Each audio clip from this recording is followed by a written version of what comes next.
Hey guys, welcome back to the homestead. So I've been looking through some of my recipes and stuff and things I've collected, and I know that it's kind of one of those weird seasons, right, where maybe some people are getting chicken pox and some people are having, maybe hives from being trapped up in the house and stuff. So I wanted to show you guys, a recipe that I found a while back, and if I can find the original link, I'll link it below. But if not, I'll just put the full recipe out there for you guys. But it's actually a homemade type of chamomile lotion to kind of help with, your bug bites, your itchy bites, your chicken pox, like all that type of stuff.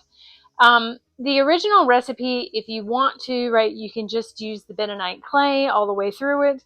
But if you like that pinkness, right, of the chamomile lotion to kind of bring back old time memories, then you can add 1 teaspoon or substitute out 1 tablespoon of the bentonite clay for a pink French clay, which is the same one I've used in some of my soaps. So what I have done is I have taken, and I've got my notes right here, but what I have done is I've taken my dry ingredients and I've mixed them all together. So we've got 2 tablespoons of baking soda, 2 tablespoons of bentonite clay, 1 tablespoon of pink French clay.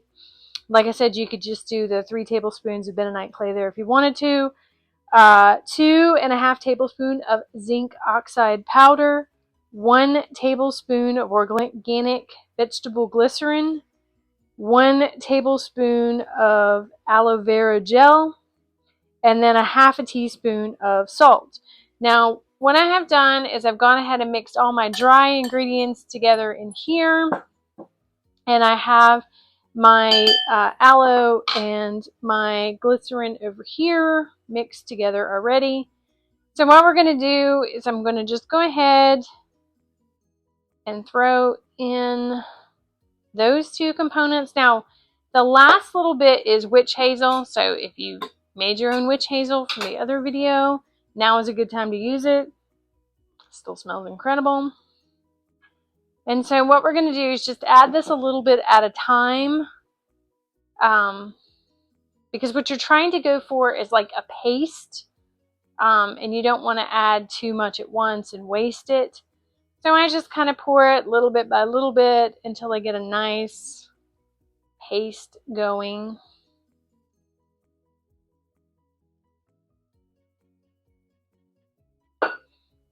Ooh, that's a smell. That witch hazel.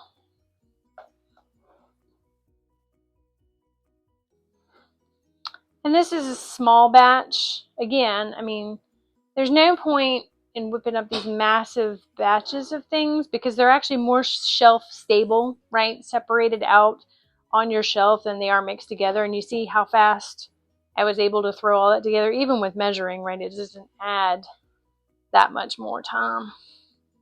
So all I have done is kind of mixed it together. And you'll see like a weird pink frosting now. But it doesn't have a liquidiness to it, right? So you'll be able to put your finger on it and apply it to your individual bites and itches and stuff like that. So what I'm going to do now is I'm going to take it and try to masterfully get it into the amber jar without making a massive mess with it. These bowls with the funnels on the side are amazing.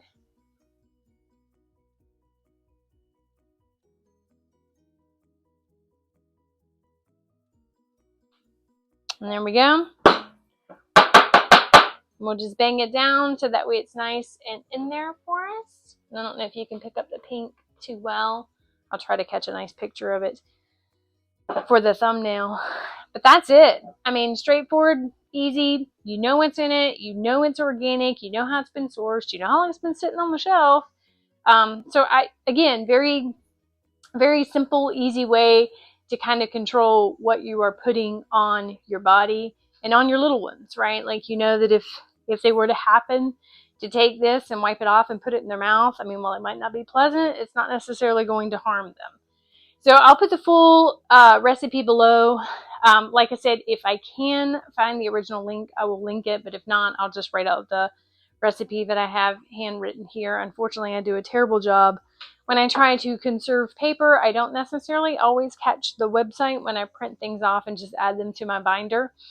But if I do find it, I will link it. So I appreciate you guys stopping by. I hope you find this very simple, easy.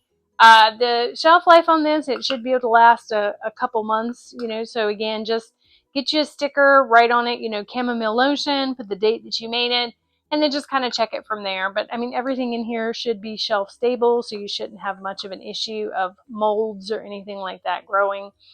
But as in all things, when we do it at home, we just kind of keep a check on things.